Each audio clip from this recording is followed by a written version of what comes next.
अदाजान इसकी पूरी बात के दौरान बस खामोशी से इसके चेहरे को तकते रहे। फिर धीरे से इसको अपने करीब बुलाया। दुर्शहवार नम आंखें लिए इनके घुटनों के पास आकर बैठ गई। दुर्शहवार, जानती हो, बहुत पहले की ख्वाहिश थी कि मेरी कोई पोती यूं बेधड़क मेरे सामने हक की बात कह सके, लेकिन जाने मेरी मोहब्बत में कहाँ कमी रह गई थी कि ये लोग मुझसे मोहब्बत तो करती हैं, इज्जत भी करती हैं, लेकिन अपने दिल की बात कभी यूं नहीं करती जैसे आज तुमने की है। आज तुमने हमारा दिल जीत लिया है। दूसरी बात, मैं तुमसे तो कम से कम गुस्सा नहीं था। हाँ, तुम्हारे बाबा का और मेरा मामला अलग है।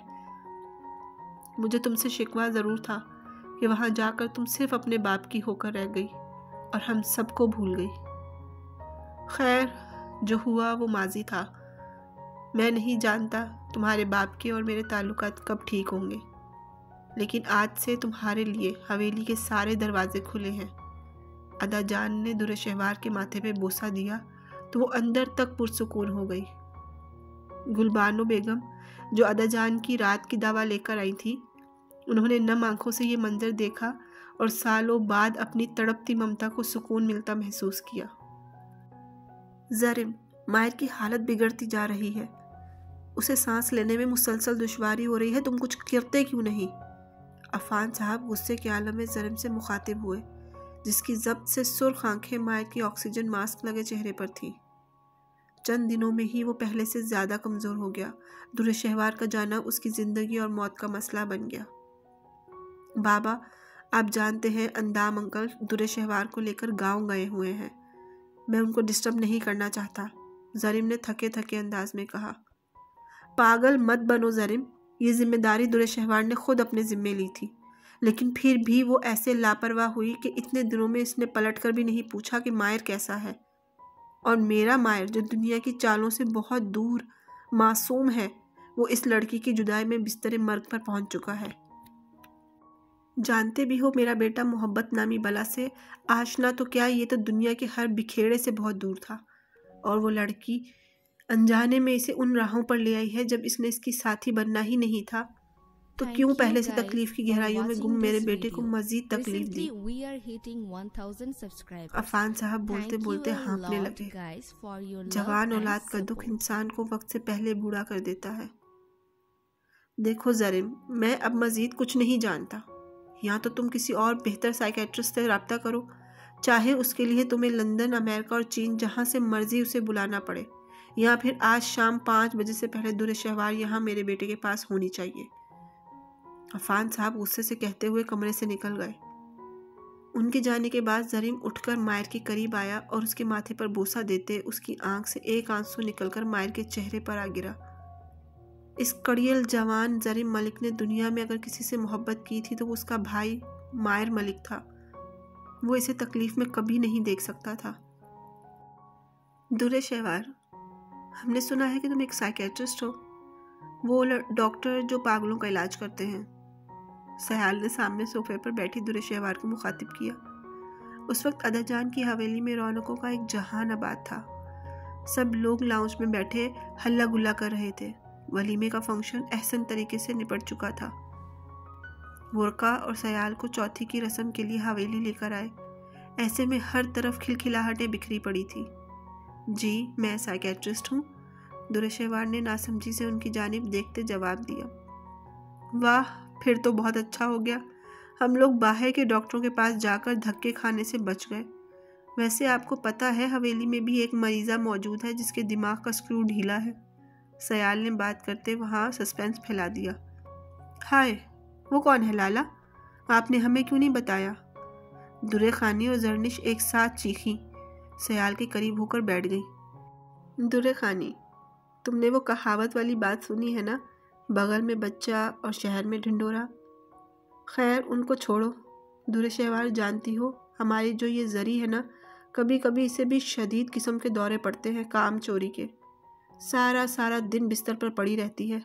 कभी कभी तो ये दिन में बैठे बैठे अगले जहान की सैर कराती है।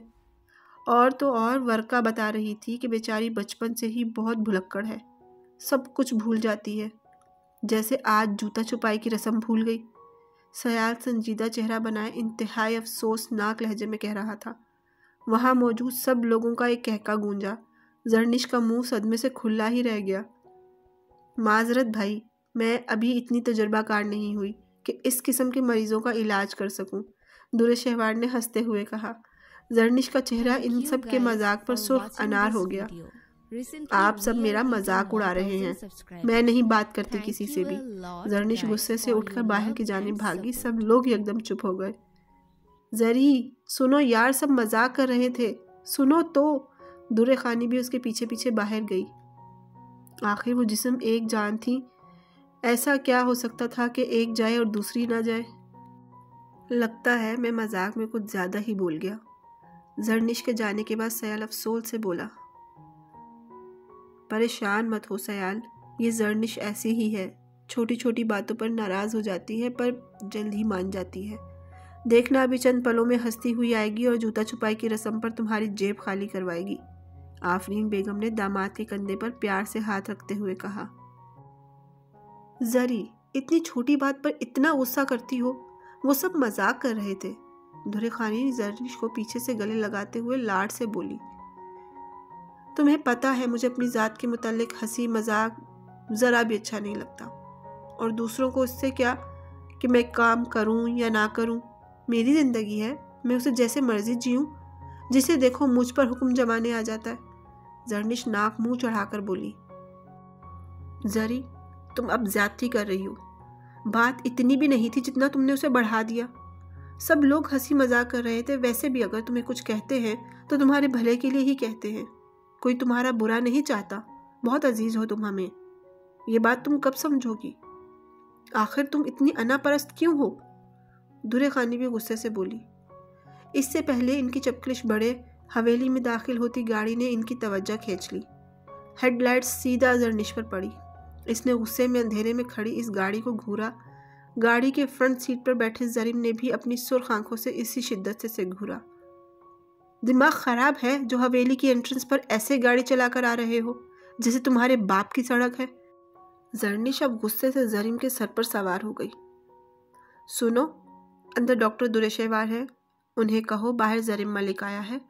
वो कह रहा है कि अगर 2 मिनट से पहले आकर तुमने अपने मरीज को नहीं देखा तो उसके मरने की जिम्मेदार तुम होगी। जरीम ने हाथ के इशारे से उसे एक साइड पर होने का कहा और दुरे खानी को करीब बुलाते हुए बोला। जरीम की गरजदार आवाज़ पर जहां दुरे खानी कांपती हुई फौरन अंदर की जानिब बढ़ी, वहीं दूसरी तरफ जरनिश खून के घूंट भरकर रह गई। बहुत ख्वाहिश के बावजूद वो कुछ ना कह सकी। शायद मुकाबिल की शख्सियत में ऐसा कुछ था जिसने जरनिश को चुप होने पर मजबूर कर दिया।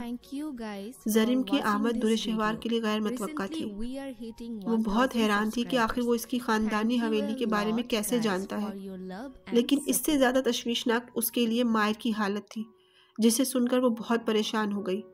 वो फौरन उठकर बाहर की तरफ आई। उसके यूं अचानक आने पर सबसे ज़्यादा अदाजान ने एतराज़ किया, जिनको अंदाम साहब ने जाने क्या कहकर समझाया था कि वो इसके बाद कुछ ना बोले।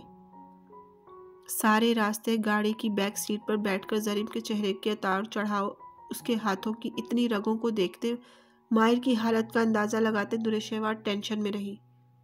इंतहाई तेज़ ड्राइविंग करते 3 घंटों के सफ़र को 1.5 घंटे में तय करते जरीम अपने घर में दाखिल हुआ। मिस दुरेशेवार, मेरे भाई के करीब तुम खुद आई थी, लेकिन अब अगर तुमने जानबूझकर इसे कोई तकलीफ पहुंचाई तो अंजाम की जिम्मेदार तुम खुद होगी। गाड़ी रुकते ही दुरेशेवार को बाहर निकलता देखकर जरीम धमकी अमेज लहजे में बोला। जरीम की धमकी में न जाने क्या बात थी कि दुरेशेवार लब भींचे चंद लम्हे से घूरती रही, फिर बगैर कुछ कहे गाड़ी से उतर गई। मायर के कमरे में दाखिल होते ही दुरेशेवार का दिल धक से रह गया। ऑक्सीजन मास्क में खुला हुआ चेहरा उसके दोस्त का तो हरगिज नहीं था। अपनी गलती का एहसास शिद्दत से अंदर जागा कि आखिर वो इतने दिन मायर से लापरवाह होकर कैसे रही। मायर, आई एम सॉरी, जाने अनजाने में तुम्हारी तकलीफ में इजाफे की वजह बन गई हूँ, लेकिन यकीन करो मेरे गुमान में भी नहीं था कि तुम इतना असर लोगे। मायर के करीब रखी कुर्सी पर बैठते दुरेशेवार बुड़बुड़ाई। एक आंसू चुपके से उसकी आंख से बह निकला। दोस्त, दुरेशेवार की मौजूदगी महसूस करता मायर गहरी सांस अंदर तक लेते हुए आहिस्तगी से बोला, वो मासूम शहजादा तो इस परी से इतनी मोहब्बत करने लगा था कि उसका एक लम्स ही उसकी मसीहाई के लिए काफ़ी लग रहा था। मायर, कैसे हो? दुरे शहवार ने जल्दी से मायर के ऊपर झुकते हुए पूछा, जिसने काफ़ी दिनों बाद आज आंखें खोली। दोस्त, आप कहाँ थी? वो लोग फिर आए थे, लेकिन आपने मुझे उनसे नहीं बचाया। क्यों दोस्त, आपने क्यों किया ऐसा? अपनी सब्ज आंखों में आंसू लिए मायर दुरे शहवार से शिकवा कर रहा था। आई एम सॉरी दोस्त, मैं बहुत बुरी हूँ जो आपको छोड़कर चली गई। यकीन करो, आज के बाद मैं ऐसा नहीं करूँगी। आपको उसके लिए जल्दी से ठीक होना होगा ना? ओके? दुरे शहवार ने नम आंखों से उसके आंसू साफ किए। हाँ दोस्त, अगर आप मेरे साथ रहोगी तो मैं बिल्कुल ठीक हो जाऊंगा। दुरे शहवार के हाथों को आंखों पर रखते मायर ने जोरों शोर से सर हिलाया। दुरे शहवार की वजह से चंद ही लम्हों में वो पहले से बेहतर दिखाई देने लगा। सांस का रब्त भी बहाल हो चुका था, इसलिए ऑक्सीजन मास्क उतार दिया। दुरे शहवार ने छोटी छोटी बातें करते शादी में ली गई दुरे शहवार की तस्वीरें वो देखते देखते वो काफ़ी बहल गया। वाह दोस्त, इसमें तो आप बिल्कुल प्रिंसेस लग रही हो। दुरे शहवार की एक तस्वीर को देखते मायर इश्तियाक से बोला। प्रिंसेस? नहीं नहीं, मुझे तो अपनी ये तस्वीर बिल्कुल भी अच्छी नहीं लगी। वो मायर की बात पर अपनी हंसी दबाते हुए इसे दवाई पकड़ाते हुए बोली। हाँ ना, मैं सच कह रहा हूँ दोस्त, ये सब फेरी लैंड है जहाँ आपकी प्रिंसेस हैं। लेकिन मायर का लहजा आखिर में मुरझा सा गया। लेकिन क्या? मायर ने कुछ फासला बनाकर बैठते हुए दुरे शहवार से पूछा। मायर चाहे होश की दुनिया से दूर था, लेकिन वो इस बात को अच्छी तरह समझती थी कि वो एक लड़की होने के साथ साथ उस किसी की अमानत भी है। अगर मैं भी इस वंडरलैंड में होता तो कितना अच्छा होता। मायर के लहजे में यासियत भर आई। आपने मेरे साथ वंडरलैंड जाना है? दुरे शहवार ने गौर से मायर के अंदर को नोट करते हुए पूछा। मायर ने बेधड़क सर हिलाया। लो, बस इतनी सी बात। ठीक है, कल हम दोनों बाहर घूमने चलेंगे। दुरे शहवार ने हामी भरी। नहीं, मायर भी कहीं नहीं जाएगा। मिस दुरे शहवार, क्या आप जानती हैं कि ऐसे पेशेंट पब्लिक प्लेस में घबरा जाते हैं? जरिम जो करीब ही बैठा कब से अपने लैपटॉप पर काम करने के साथ साथ इन दोनों को सुन भी रहा था, दुरे शहवार की बात काटते हुए बोला। मिस्टर जरिम, डॉक्टर आप नहीं, मैं हूँ, और मैं जानती हूँ कि मुझे अपने पेशेंट को कैसे डील करना है। मेरा ख्याल है कि मायर के बाकायदा सेशन का आगाज़ हमें कर देना चाहिए। दुरे शहवार की बात जरिम ने खामोशी से उसे घूरा। जरिम, तुम बैड बॉय हो, मेरी दोस्त को ड्रैकुला की तरह देख रहे हो। मायर तुमसे नाराज है, और मायर अपनी दोस्त के साथ कल वंडरलैंड जरूर जाएगा। मायर के गुस्से से कहने पर जहां दुरे शहवार ने अपनी हंसी दबाई, वहीं जरिम के चेहरे का तनाव भी काफ़ी दिनों बाद कम हुआ। चेहरे पर हल्की हल्की खुशी के तासुरात उभरे। उसके बाद जरिम तो खामोश हो गया, जबकि मायर काफ़ी देर दुरे शहवार से छोटी छोटी बातें करते नींद की वादी में खो गया। मायर के सोते ही दुरे शहवार भी अपने घर जाने के लिए उठी। डॉक्टर, अगर आपने मायर के सेशन के आगाज का सोच लिया है तो मुझे आपको कुछ बताना है, जरिम ने दुरे शहवार के साथ चलते हुए कहा। मिस्टर जरिम, इस वक्त बहुत रात हो रही है और मैं बहुत थक भी चुकी हूँ, इसलिए अगर हम ये बात कल करें तो आपको कोई मसला तो नहीं? दुरे शहवार ने सीट की बैक से टेक लगाकर आंखें बंद करते हुए कहा। उसके चेहरे पर थकन के आसार थे। पिछले 3 दिन शादी के फंक्शन अटेंड करने की थकावट के साथ उसके असाब पर मायर की हालत ने भी बहुत असर किया। Okay, no problem. जरिम ने जाने क्यों खिलाफ आदत इस वक्त खामोश हो गया।